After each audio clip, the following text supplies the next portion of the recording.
bomb runs a day, and dive bombers had been expected to score 80% hit rates or better. There had also been extensive fleet maneuvers. Now, with the fuel shortages that had triggered the war worse than ever, maneuvers and bombing practice were restricted.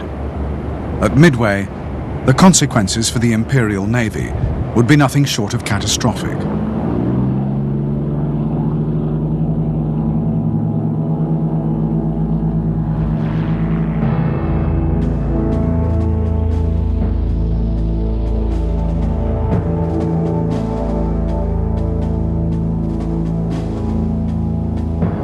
Soon after the attack on Pearl Harbor, it had become clear to senior American naval commanders that although the damage done was severe, it was far from the fatal blow the Japanese had intended. The Pacific Fleet's priceless aircraft carriers had escaped. The Japanese had failed to destroy ship repair yards, and they had ignored the base's fuel depots, leaving vast supplies of oil intact. In spite of Japanese efforts, Pearl Harbor still played host to a powerful American naval presence.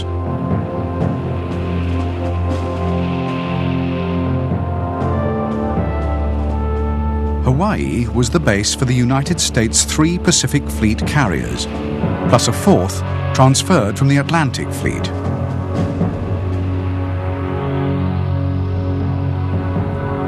Each carrier was supported by its screen of up to 2 heavy cruisers and 5 destroyers. Nearly 20 submarines protected the waters around Oahu and Midway Island.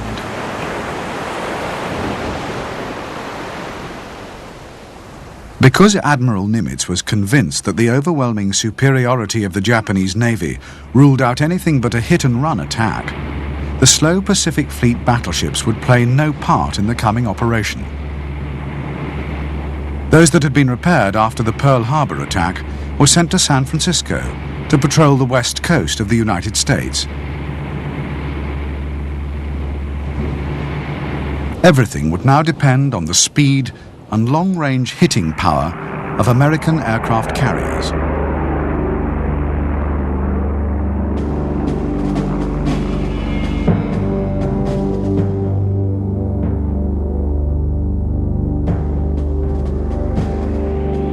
All 3 of the carriers that would take part in the Battle of Midway were of the Yorktown class.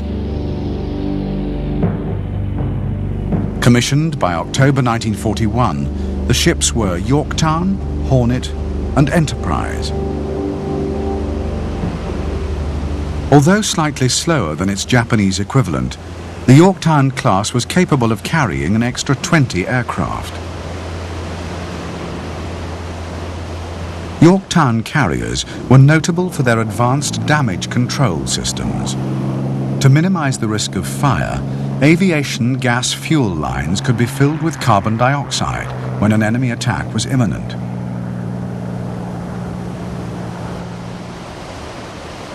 The carriers' decks were also specially designed for combat conditions. The flight deck was unarmored and constructed with 6-inch planks of teak, more easily repaired than metal, and less likely to cause severe splinter wounds to crewmen.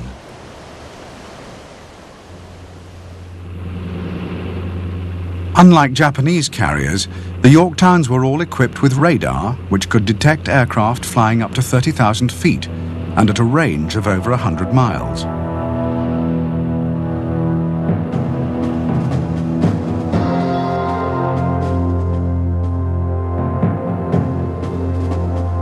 Although the Lexington would not take part in the Midway battle, she would play a vital role in a preliminary action, the Battle of the Coral Sea. Lexington had been laid down as a battle cruiser in 1921 and converted during construction. She emerged as America's first fleet carrier and one of the largest aircraft carriers in the world. Because Lexington was of a very early design, her available deck and hangar space was not efficiently used, and her aircraft complement was a modest 63.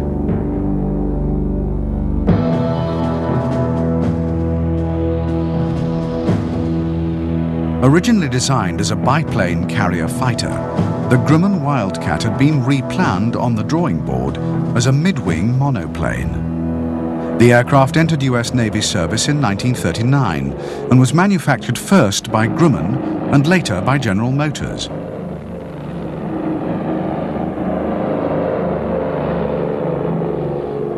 Powered by a Wright Cyclone 9-cylinder radial engine, the Wildcat was slower than its opposite number, the Zero. However, its maneuverability, heavy 6-gun armament, effective armor and rugged construction meant that Wildcats could often survive battle damage that would spell disaster for any other fighter. Nearly 8,000 Wildcats would see service in World War II.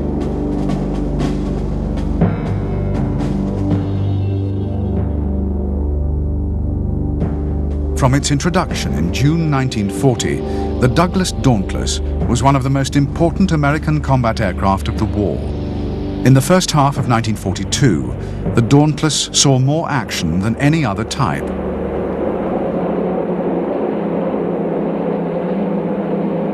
The Dauntless was a dive bomber with heavy armor, a bulletproof windscreen, and self-sealing fuel tanks.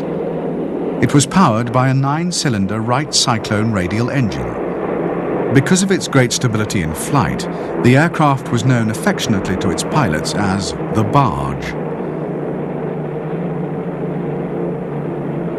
When it first entered service with the US Navy, the Dauntless was the best carrier-based dive bomber in the world.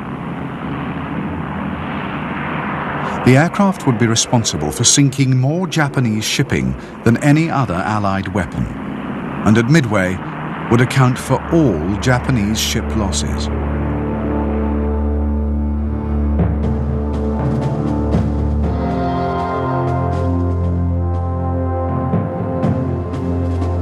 The 3-man Douglas Devastator, America's first carrier monoplane, had entered service in 1937 and by 1942 was already obsolete. It was slow, lightly armed, and had a poor rate of climb. At Midway, Devastators would suffer appalling losses, and the battle would be the aircraft's last major action of the war.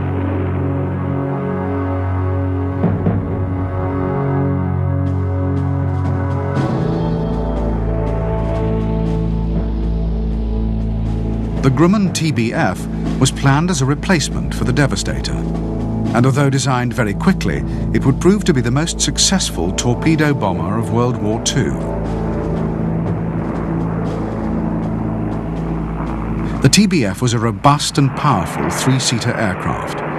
It was the first American naval warplane to mount a power-operated turret, and the only one to carry its torpedo internally.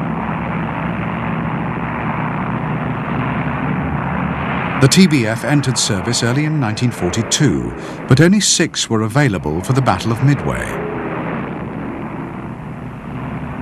All were stationed on Midway Island. It would be the TBF's first combat action, and in memory of the men lost during the battle, the aircraft would afterwards be renamed the Avenger.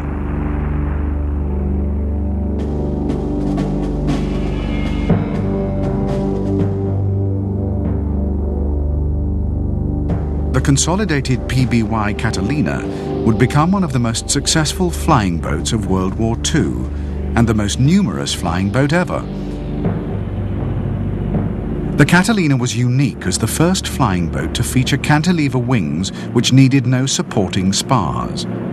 It also had stabilizing floats which could be retracted to form the wingtips in flight. The resulting aerodynamic efficiency made for speed and long range.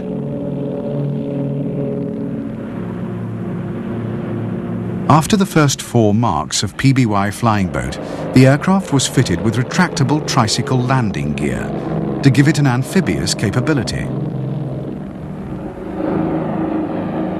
Although able to carry a heavy bomb load, in the Battle of Midway it would be the long-range